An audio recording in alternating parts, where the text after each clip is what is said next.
All right, what's up, everybody? We're live. Good afternoon, Saturday, and I wanted to tap in for a little bit to go over this story that we talked about yesterday, where this reporter was found dead.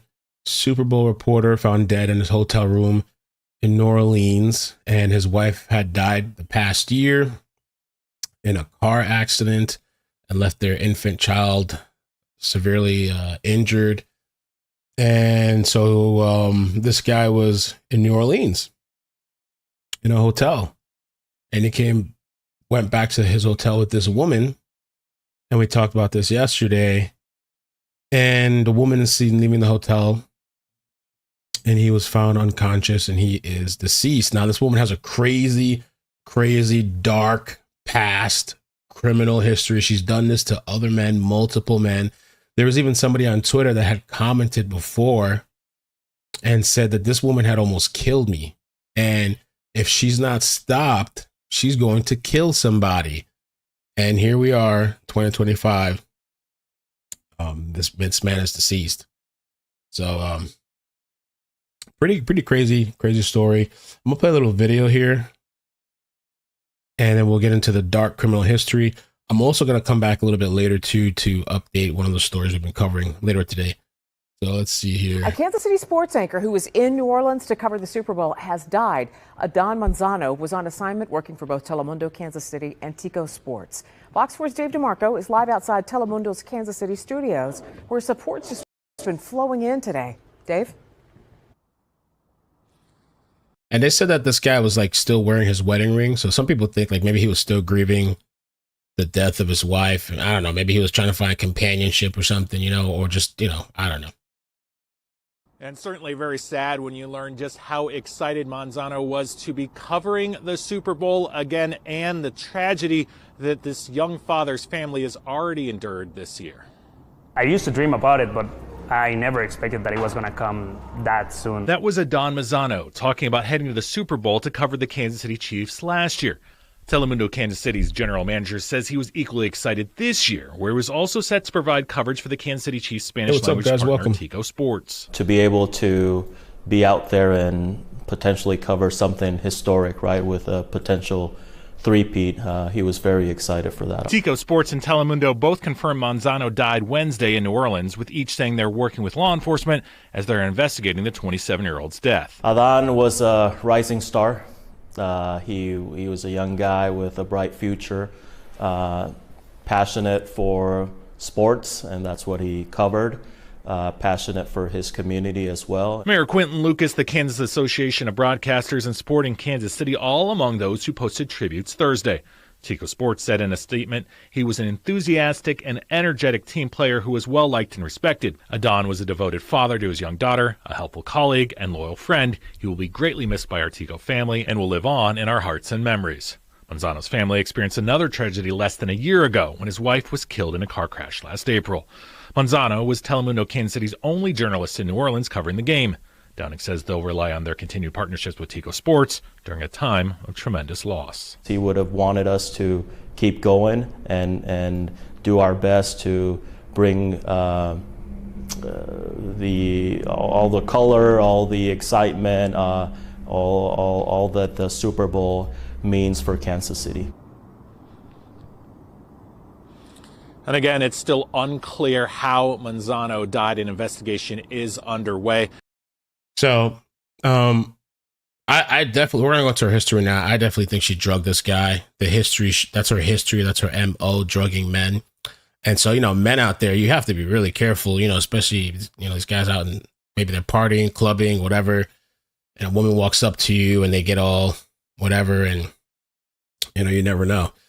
The woman allegedly caught using a dead Super Bowl reporter's credit cards has a long history of drugging and robbing men. And the question, too, is like, why was she out? Why do these people keep committing so many crimes, drugging and robbing men? I mean, I wonder if the roles were reversed.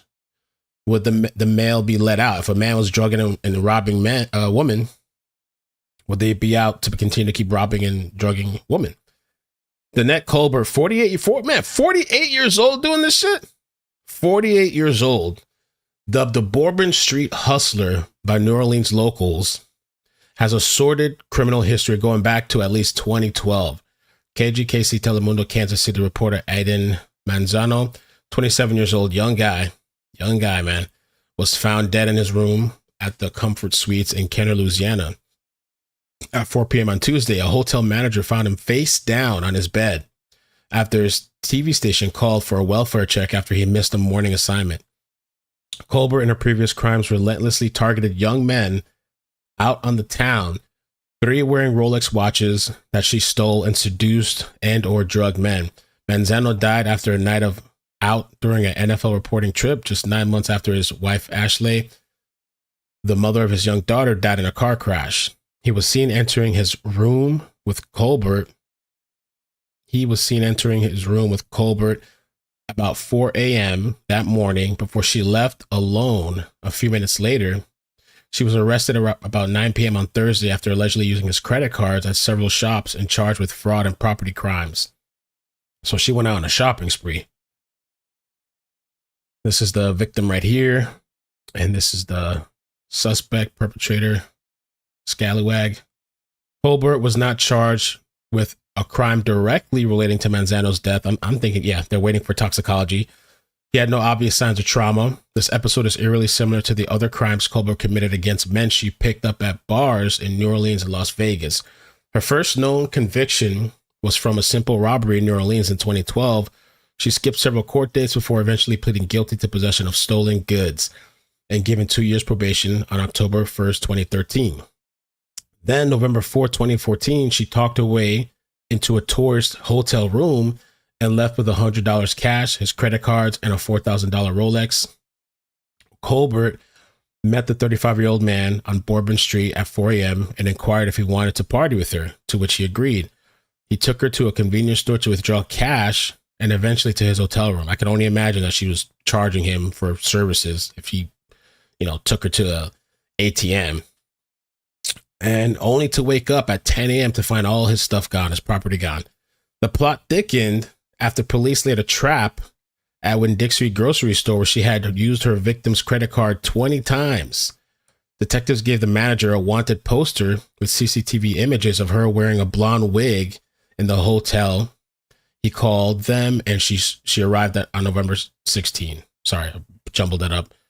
Blonde wig in the hotel and called them. He called them when she arrived in November 2016 or November 16. Oh my God. That's the family. Really sad. That's the heifer right there. But police were too slow to catch her, and she returned 3 hours later with 2 accomplices to take revenge. "You called the police," she yelled at the manager while she was serving another customer, and the trio beat him in the head with a blunt object. So police get the manager involved at this Winn-Dixie where she's been using this credit card multiple times, stolen credit card. And they gave the manager some wanted poster and CCTV images and stuff. And when he called her, when she arrived, it was already too late. The police took too long. So she returned 3 hours later with 2 accomplices and beat the crap out of the manager. Colbert was finally arrested with charges of second-degree battery and witness intimidation added. Altogether, she racked $3,584.86 on stolen cards. She received a sentence of 8 years probation and a 5-year suspended sentence after pleading guilty in May 2015. Colbert didn't stay out of trouble for long. Next, she approached a man who was drinking at a bar with a friend on Bourbon Street on November 30th, 2016. This time, assisted by 2 other women. She again propositioned the man who woke up in his hotel room missing his phone, 2 credit cards, and a Rolex watch. She was again undone by an observant manager who saw her buy $1,500 worth of gift cards at Walmart Neighborhood Market in Kenner. Another $105.45 was swindled when she bought paper towels and got cash back. This time, Colbert was jailed for 3 years. In May 2017, she was out of jail in time to run up another tab on a credit card that wasn't hers in May 2018. Damn, bro. Jeez. If you got young, kids, young males in the house, at some point, I don't know what age you had that conversation, even in their teenage, 18, 20, whatever, you got to talk to them because Shit's getting crazy. Bourbon Street Hustler. She got a nickname like she's a serial killer. Bourbon Street Hustler. And a catfish, too. Her crime was much easier that time, as she simply found a lost credit card at a Bourbon Street strip club and charged $3,000 at Sam's Club. Wow. She and two other women tried to buy gift cards plus a $3,000 cash back at Walmart in Gretna, Louisiana, and was arrested on spot. For that crime, she got 5 years probation, despite repeatedly breaking her earlier probations. What the? Her next arrest was in May 2022 over a crime earlier that year on January 17. Colbert picked up a man who thought he was about to have a threesome with her and another woman at the Wine Casino in Las Vegas. Instead, he woke up with a bloody nose, missing $50,000 cash, a $30,000 Rolex watch, $11,000 in casino chips, and his iPhone 11, a Louis Vuitton bag worth $5,000, and a satchel valued at $2,000. Wow. He told police he made drinks for the woman in his room, but gave one of them $200 to leave because she was rude. Damn, he paid her $200 just to leave? And how, he made the drinks for the woman in his room. So how did they drug it? I guess maybe he walked away or he put his drink down, wasn't paying attention. How did they drug him? The last thing he remembered was walking to the woman to the door, and he told police he believed he was drugged. CCTV showed Colbert leave minutes after the first woman. Colbert is seen leaving the victim's room alone, carrying a large black bag, police said at the same time. Oh, Jesus. Ugh. Man. Jeez. Wine spotted the woman at the casino again on January 29 and called police, leading her to being interrogated and eventually charged.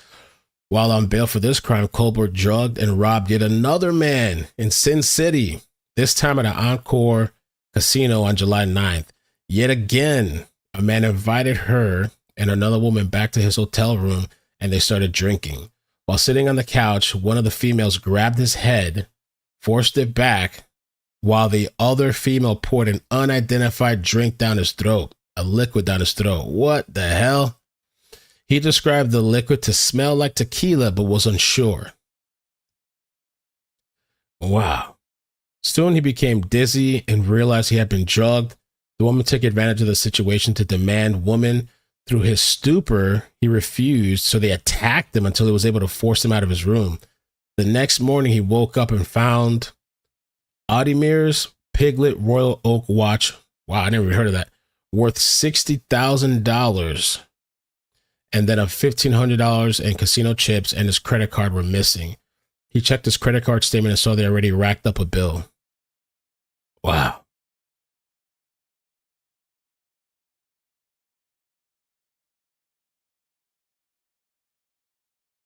Damn.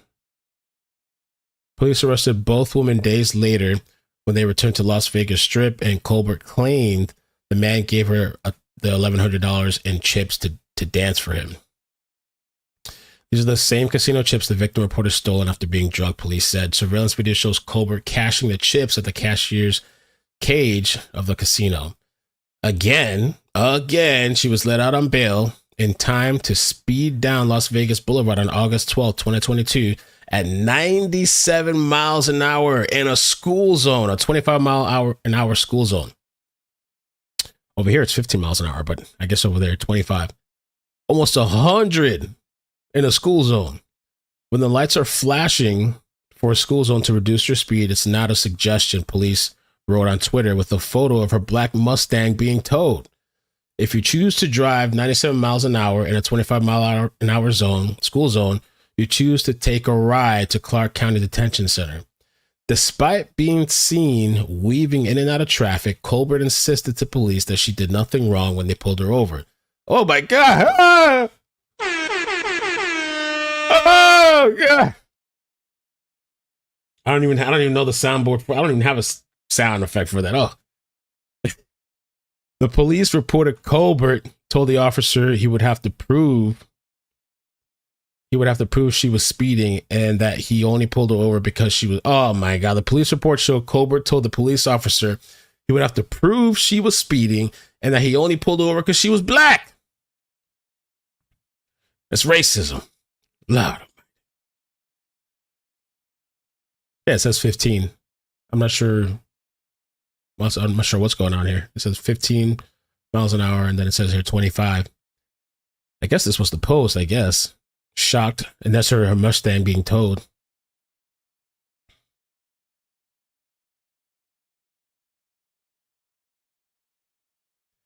Mamma mia. Mamma mia.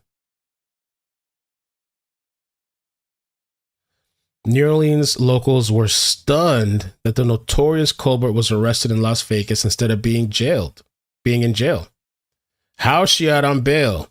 Holy shit. In New Orleans, they call the Bourbon Street Hustler, one wrote online. They already had that nickname since 2022 after seeing the police report. Finally, record from last year show Colbert's crime spread to a third state, her home jurisdiction of Tennessee. Colbert was arrested after police saw her attacking a man outside the downtown Nashville Moxie last June. As officers approached, they saw her follow the man while yelling and pushing him until we were able to intervene. Police said Colbert was visibly drunk and stank of alcohol. She told them that she met the man while bar hopping on Broadway.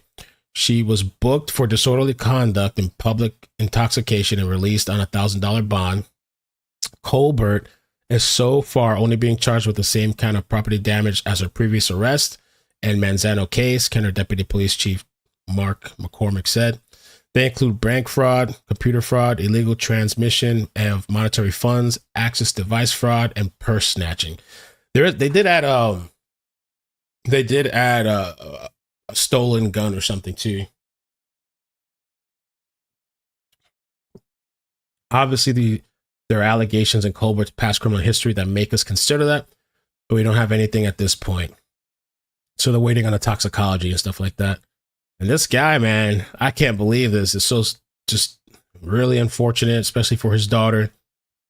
Manzano graduated from Kansas City State University and joined the Chiefs beat at the beginning of 2024 season as a sideline reporter. He was covering his third straight Super Bowl, having also been in Arizona and Las Vegas before this month's visit to New Orleans. On Monday night, Manzano posted photos from the Super Bowl's opening night at the Superdome, where he was on duty interviewing the players. He was also a regular soccer reporter covering Sports Kansas City and the Big 12 basketball and Kansas Jayhawks. In New Orleans this week, he had already interviewed Travis Kelce, Patrick Mahomes, and other Chiefs players. Man, that's crazy, man. Young guy and dead. And then there was this other thing that was kind of interesting. The same lady, the Bourbon Street Hustler, the same lady, I came across this article this morning. And so there was a man that also came out and spoke up and said that on Twitter that he was a victim too, and warned she needed to be stopped or she is going to end up killing somebody. This person said, I was also drugged and robbed by Danette Colbert in New Orleans in the fall of 2021. She almost killed me and stole over $100,000 from me, he wrote.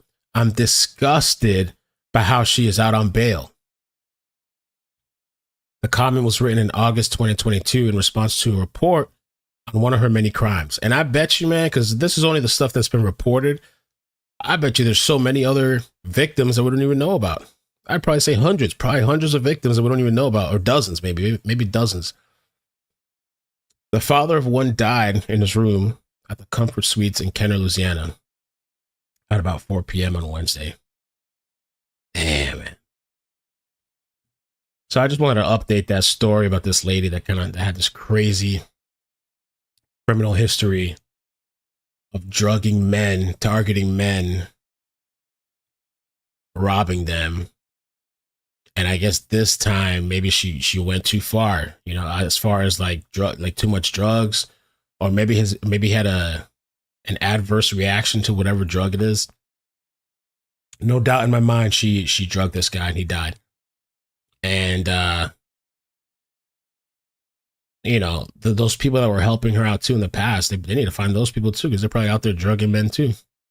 I think what happens is a lot of these situations, because I did a story like this years ago, a live stream where we covered several stories of men being drugged, is some of these guys are married or they're in relationships, and so they don't come forward. And some of the interviews that I've seen, they don't even show their face. Like, don't show my face, please. Don't want my name out there. I'm just telling you this is what happened.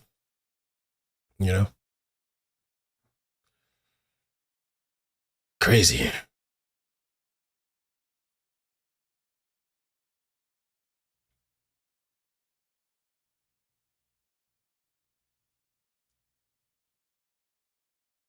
Crazy, crazy, crazy. The Bourbon Street Hustler. Bong, James Bong. Hey, how you doing? Yeah, so you gotta be careful, man.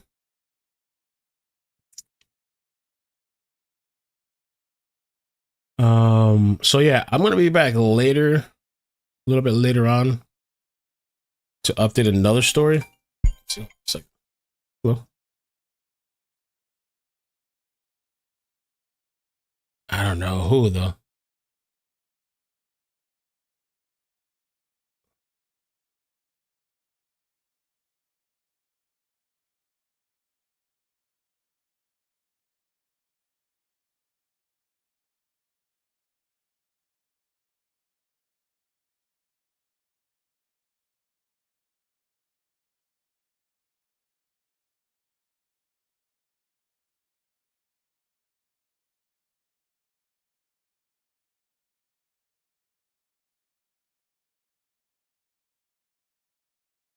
Anonymous victim.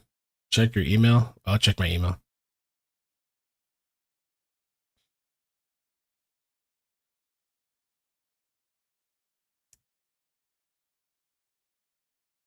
Maybe I gotta check my other email.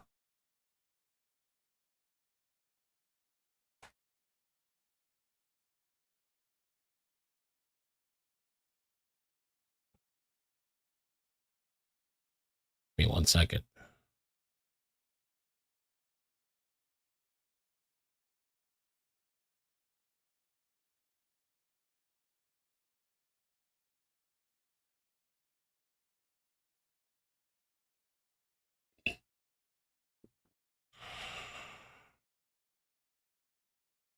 Whoa.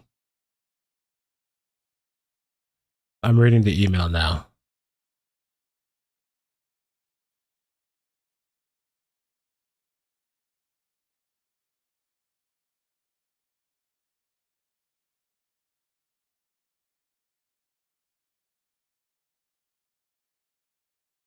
Okay, you want to call in?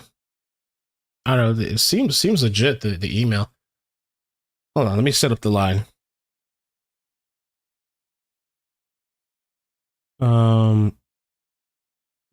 Okay. It took me a minute to process in my head. I haven't used the call in line in a long time. 1 second. You can call in and tell the story, or if you just want me to read the email. You want me to read it out loud? I can read it out loud. Either way is fine.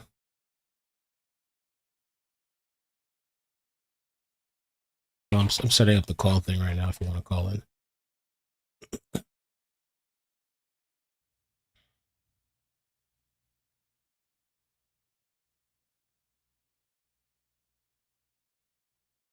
Okay. I can't because I'm working with KRBD. Okay, well, it's up to you if you want to call in. You let me know. I can read this out loud. It says, and I see, maybe you're doing this for safety because I see you just made your Google account and then your email. Maybe it's in your email, but I'll read it anyway. It says, I was also drugged and robbed by Danette in 2021. She did the exact same thing to me, but thankfully I survived. My story is horrifying, and I fought tooth and nail to get her locked away. The court case concluded in November of last year. Despite my pleas to the assistant district attorney, my victim impact statement, and overwhelming evidence, the judge sentenced her to only 5 years of probation. I think that might have been the story I covered that we just read. We just read something about 5 years probation, a stay away order, and $50,000 in restitution. She stole the majority of my retirement savings, and I was devastated by the court's decision not to incarcerate her. When I heard about what happened to Manzano, I felt tremendous guilt. This tragic death might have been prevented had stronger consequences been imposed in my case. Yeah, I agree with that. And all the other people too. I just want to be clear. The New Orleans Police Department, the detectives and the assistant district attorney did an excellent job prosecuting Ms. Colbert, but the judge's failure to sentence her appropriately has had catastrophic consequences. I also want to help clear up any potential misconceptions about Mr. Manzano. Based on my experience, there's a very good chance that he wasn't engaged in anything nefarious, such as seeking drugs or prostitution. In my case, there were similar insinuations made by law enforcement and Ms. Colbert's defense attorney, but I can assure you this was not true. I had no idea of her history until years later. During my trial, when I learned she had a history of prostitution, Ms. Colbert was convicted on all counts of my case, but I can't help feeling that justice was incomplete. I hope this message reaches Mr. Manzano's friends and family to offer some clarity and perhaps some peace. His death is a tragedy that highlights the critical need for systemic changes and how repeat offenders, I agree, like Ms. Colbert, are handled by the justice system. Please share this message. People need to understand the risks and the devastating impact individuals like her can have on other lives. Damn, man. Damn. Well, the thing with that too is, what I'll say is, I mean, he could have been, because I think he was out somewhere, right? I think he was at a bar or something. I don't know where he was at. She could have slipped something at the bar, something that happens too. Like these guys are out sometimes and they're at a bar or they're drinking or something, and then they get slipped something light, and then they become drugged and susceptible to influence, and that's, let's go back to your hotel. Let's go here. Let's go hang out, blah, blah, blah.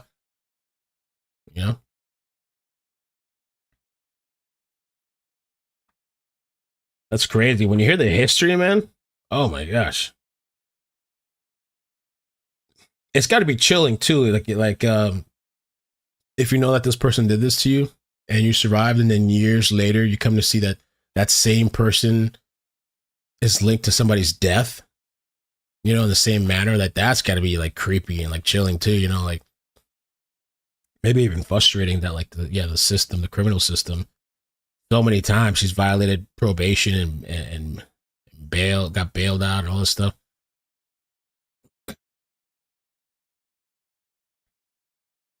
Hey, Katrina. Probably a little traumatizing too. She drugged me in the bar in the French Quarter.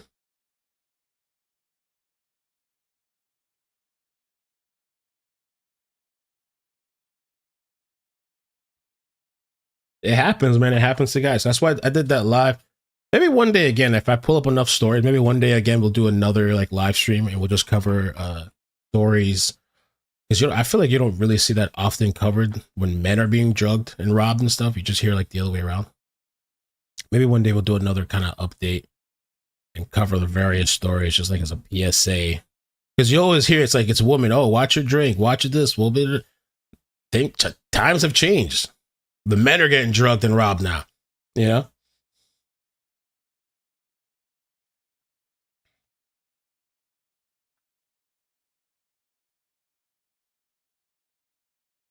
They used to have this thing too. I forgot what they call it in other countries. I don't know if they have it here. There's this thing that Scopolamine. They used to talk about that they could blow it in your face or something, and then you just become susceptible to whatever they tell you to do. Scopolamine, the world's scariest drug. There's a Vice documentary on it. Look at this dude. My story is Scopolamine, how I was robbed of 60 million pesos, $15,000. My name's Captain McCaffrey, originally from Portadown, Northern Ireland. I'm a singer-songwriter, and I've been living in the magnificent salsa capital of the world, Cali, Colombia, for the last 11 years. This is my story related to scopolamine and how I was robbed of 60 million pesos, around $15,000, while visiting Cartagena. So today is the 3-week anniversary of said incident, but the story begins the night before on Tuesday the 6th of October. I was in the historic centre of Cartagena with my friend.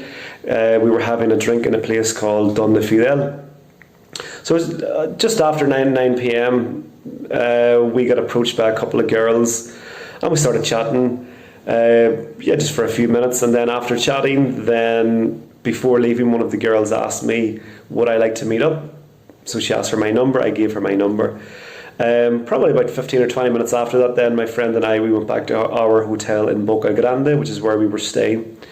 So the next day, my friend, he was travelling back to Cali, and then I had the next 2 nights by myself in Cartagena. I was staying in Getsemani. Luckily, I have travelled to so many incredible parts of Colombia and Latin America. Many of those times travelling alone. I like travelling alone, particularly as a musician. I travel with my guitar. I wanted to do some writing on the beach, make some videos, etc., etc. So travelling alone is something I very much enjoy. So the last 2 days I was by myself, and around lunchtime, the girl sent me a message on WhatsApp. So we were talking on WhatsApp for a couple of hours, more or less, and then finally we agreed to meet up. Now, I had been to Cartagena 5 times previously, and I know Cartagena can be quite suspect, as a lot of as a lot of cities are whenever you're traveling. So I'm always very proactive in terms of security and being careful.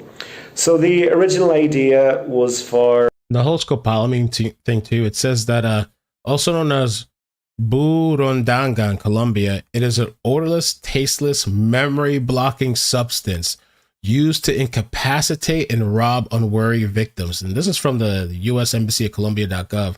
If ingested or exposed, it can render the victim unconscious for up to 24 hours. They also call it the devil's breath. Us both to meet at my hotel where we'd have some food, and then we would go out and take a walk around the historic centre. That was the initial idea. So the girl gets to I was staying in a place called Casa Lopez. The girl gets to the hotel just after 6 p.m. And okay, just to give some context here, in Colombia we have an ID card called a cédula, which is your ID card basically. And you also have what's called a contraseña. Contraseña is almost like your provisional. So if you're waiting for a replacement or if you've lost it or something, you have a contraseña. So when the girl gets to the reception at the hotel lobby, she said, I only have my contraseña, but they wouldn't allow her in. Normally it's a totally valid form of ID. However, in I guess these COVID times, they're a lot more strict, so she wasn't allowed into the hotel with her contraseña. So I said, look, don't worry about it, we'll find somewhere else to eat. So we took a walk from my hotel in Getsemani over towards the historic centre. We eventually got to a very, very common area for tourists, which is right by the clock. This is around 6:30 p.m. Very public place. It was a beautiful evening. So again, what I've done many times before, and many other tourists every day, is we just sit on one of the benches near the clock. So we sat down with the girl. We got a drink from one of the street vendors. We were talking for about 10 minutes, getting to know each other. Things were going very well. Then after about this 10-minute period, the girl says, look, I recognise one of my friends over there. Do you mind if she comes and says hello? I said, yeah, no problem at all. So her friend came and sat down with us, probably for about 5 minutes. And then that is literally the last thing I remember of being at that spot. So just after 6:30, probably around 6:40 p.m. The next thing I remember, hours later, I was totally disorientated, dizzy, nauseous, in the back of a taxi. Eventually got to my hotel. This is where I start to regain my memory. I do remember the taxi driver saying, look, taxi driver was quite agitated, saying, look, this guy's been drugged. He doesn't know where he's going. Luckily, he recognised the street after driving around half the night. But basically, he needs to pay me. I've been taking him around. So luckily, I had a little bit of cash in my room in the hotel. So, I was starting to finally get my wits about me. Went upstairs, got the money, paid the taxi driver, and then basically went up to my room and fell asleep. So the next morning I wake up, realise, checking everything, no phone was gone. Incredibly, I had my wallet, but I only had my ID card in my wallet, so there was no bank card and, the little cash that I had taken out with me the previous night. So immediately I went downstairs, explained to the hotel what had happened, got on to their computer. They were extremely helpful, by the way. So I got onto my online banking, saw all of these charges, very strange transactions, and electronic transactions for various amounts. And then, still in my quite groggy state from the night before, I thought my balance said 41 million pesos, so around $10,000. I was thinking, this is, they've taken around 20 million pesos, $5,000, but I just kept saying to myself, look, you're okay, at least you're okay, there's no harm done here. So very calmly called up the bank, cancelled my card, and then luckily I had my credit card in my room, so that was my emergency card, luckily. Otherwise I would have been stranded. So with my credit card, I went into the city centre, bought a new phone, went to the bank then, of course, explained what had happened, and of course asking for answers. How did the bank not help me whenever I'm a victim of such a crime? And the bank, just from the first minute and until right now, they have been totally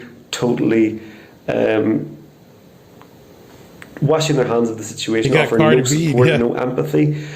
They just said, you need to make a report online, which of course is obviously what I did. And all we can do for now is give you a new debit card. So I said, okay, please give me the new debit card. And I asked for a list of the transactions. And I asked how much was in my account. So the lady says, sir, you have 41,000 pesos in your account. So from having what I thought was $10,000 to $10, that was the only moment where it was real despair in these last 3 weeks. Just could not believe. So all of my money, I'm a teacher, 10 years of teaching, that was all of my savings. Damn. Just gone like that. So with the list of transactions, I looked at all the 17 transactions in just over 2 hours.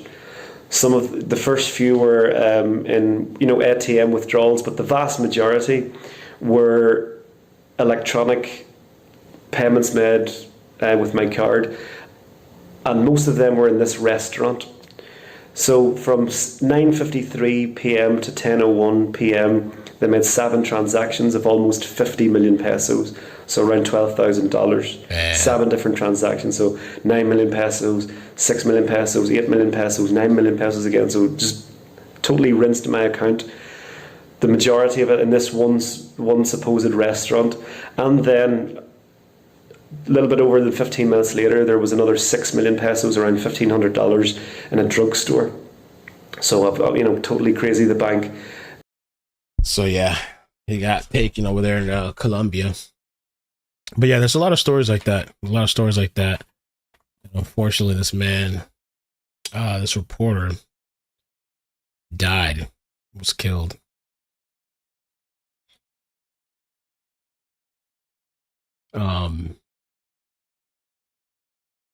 And a lot of the times too, this stuff happens at the bar and stuff. It doesn't really I'm sure there's times where it happens in the hotel room, but there's a lot of stories where people are just at the bar, a woman walks up to them and then they're just drugged. And shocking story out of Buckhead. A man is out thousands of dollars after he says he was drugged at a local bar last month and then kidnapped and robbed. While you may think this only happened once, Atlanta police investigators are working on several similar cases. Fox 5's Tyler Fingerts has been digging for answers all day. Tyler is live in Buckhead with the details. So Tyler, what did you find out? Yeah, Christine, good afternoon to you. Normally, women are the ones who need to watch their backs at bars, but one man tells me he was at a local Buckhead bar and believes he was drugged before someone stole thousands from him, and we're learning he may not be alone. Wow. I don't remember anything. I don't remember ever leaving the bar. I don't remember talking to anyone. What was supposed to be a fun night on the town in Buckhead last month turned out not to be for one man who says he was drugged at a bar, kidnapped, and then robbed. The only memory I have is a very vague memory of being in the back of a car, and I remember my phone not on me, and I was like, that's really weird. The man in his mid-20s who we're not identifying for safety reasons says he was bar hopping for a friend's birthday. When he woke up the next morning, he reported to police his phone and wallet were gone, along with items like this Rolex watch and ring. He says the crook didn't just take his credit and debit cards, but used them too. Everyone drinks, everyone goes out with friends and has fun and lets their guard down, but that shouldn't be some kind of invitation for someone to take complete advantage of you. This concerning crime doesn't appear to be isolated. Fox 5 has obtained a number of Atlanta police reports of high-value thefts after leaving several well-known Buckhead bars since 2021. According to the reports, crooks stole hundreds, if not thousands from them, in some cases using mobile payment apps. While most don't mention being drugged and kidnapped, some do. Atlanta police say many bars in the area hire off-duty police officers to deter crime. It's very clear that there's something going on in the Buckhead bars. APD says it's taking this seriously, and investigators have an arrest warrant for a suspect. The victim has now moved out of Buckhead. He said as Atlanta police need to do more to warn others about these crimes. Do you feel safe in Buckhead after this incident? I don't feel safe in Buckhead. No, not anymore. Or Silly used to tell me too. He thinks in some cases like the bartenders are involved in the shit. So they're already serving your drink with something. I don't know if that's kind of a reach, but this was just a month ago. Pair accused of robbing man of $200K in jewelry. Crime alert on Miami Beach. Cops catching a woman who allegedly met a man online and robbed him of hundreds of thousands of dollars in jewelry. And you won't believe what happened next. Local 10's Janine Stanwood is live with the details. Janine. Oh, is this them right here too? We're talking allegations of threats and theft after a bizarre encounter here at this Miami Beach hotel. This is a relationship that started online. It's a tale of modern love gone wrong, starting with messages on Instagram. And after a few months, this woman, a Cura Stover from North Carolina, and a man from Gainesville, Florida, decide to finally get together on Miami Beach. Good morning, Miss Stover. But that's when things take a turn. Police say Stover robs him and takes off. It all started 2 weeks ago when police say the pair spend the weekend together at the Monte Carlo Hotel at 65th and Collins.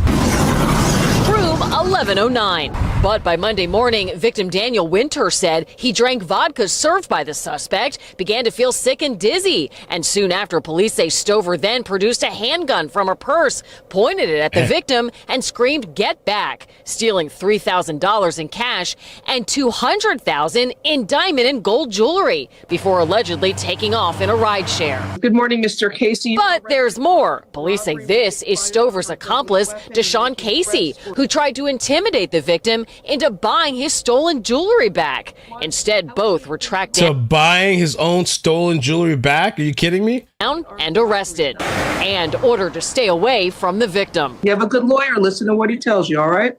All right. Thank you so much. Wow. Wow. This is Jess's she said this was my brother's friend. Brazilian police make an arrest. I guess there's a video for this too. Let's take a look. It's a short video. Some new details this morning about the murder of a Minnesota man in Brazil. Brazilian authorities arrested a 23-year-old woman for what they describe as a scam that targets tourists. Police say she has a criminal record for committing similar crimes. 43-year-old Dwayne Morris of Edina was found dead inside the property he was staying at Copacabana nearly 2 weeks ago. His life partner said she suspected foul play. This is certainly a situation where Dwayne was targeted, that these people were experienced, and they drugged Dwayne, they robbed him, they left him for dead. Brazilian authorities are still searching for. Yeah, it's really dangerous out there, man. You gotta be really careful. Authorities in Brazil, I'm sorry about your brother's friend. Authorities in Brazil say the death of a Twin Cities entrepreneur in Rio de Janeiro is considered a murder investigation. Wow. This was updated August 2024. Brazil reports the 43-year-old Dwayne Morris was found dead on August 8th in his rental home in Rio Copenhagen. Or how do you say that? Copacabana neighborhood. Real Civil Police say Morris and a friend had gone out the night before in the city's popular Lapa neighborhood. Investigators believe they met two women who soon drugged them and planned to rob them. Common scam in the city that targets tourists. Police say they arrested the 23-year-old woman who has a history of committing similar crimes. Damn, where do they come up with this stuff? These ladies, these women. The U.S. State Department confirmed the death a couple of weeks ago, but didn't identify Morris as the victim. Officials said they stand ready to provide consular assistance. Damn, man. Yeah, it could be anybody.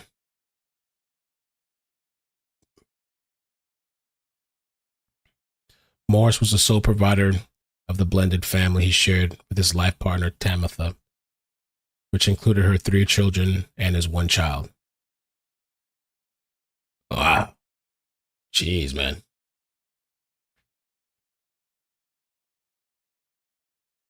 What's up, man? Thank you for the 10 sports dude. Says, did you know if you don't agree where our taxes are going, then you're a simp? Not for me either. Anyways, just wanted to show some support to my fellow simps gang. Well, that's been a really big topic on the internet, on Twitter, I guess just everywhere. I don't know if you're talking about the US aid stuff and all that. I saw a couple of videos that saved it in the bookmark.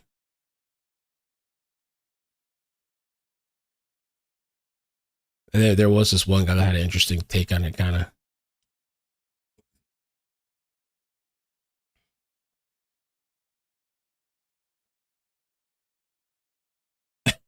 Said what?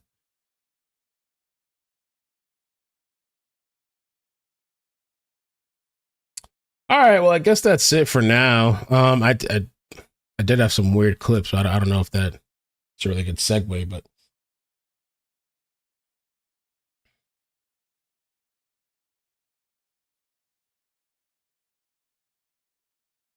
they're not telling you about the drug they use, the scopolamine. Yeah, scopolamine.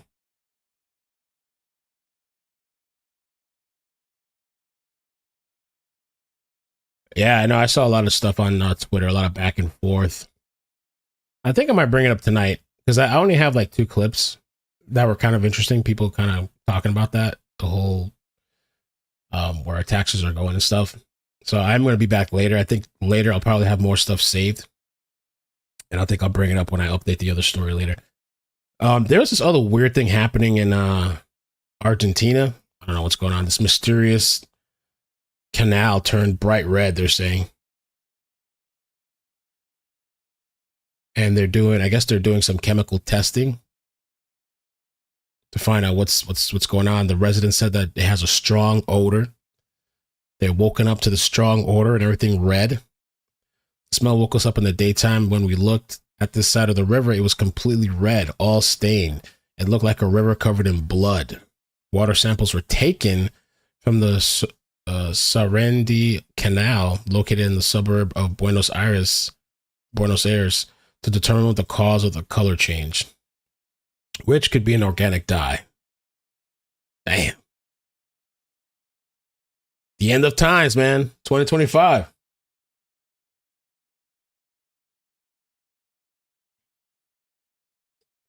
They prey on you after they drug you in teams that's rampant in crowded places. Yeah, you got to be really careful, man. Anybody could get got. You never know, man. Anybody could get got. Got to be super careful and cautious when you're out. But, you know, the thing is, people, when they're out sometimes, too, especially if you're drinking, you're more susceptible to this kind of stuff.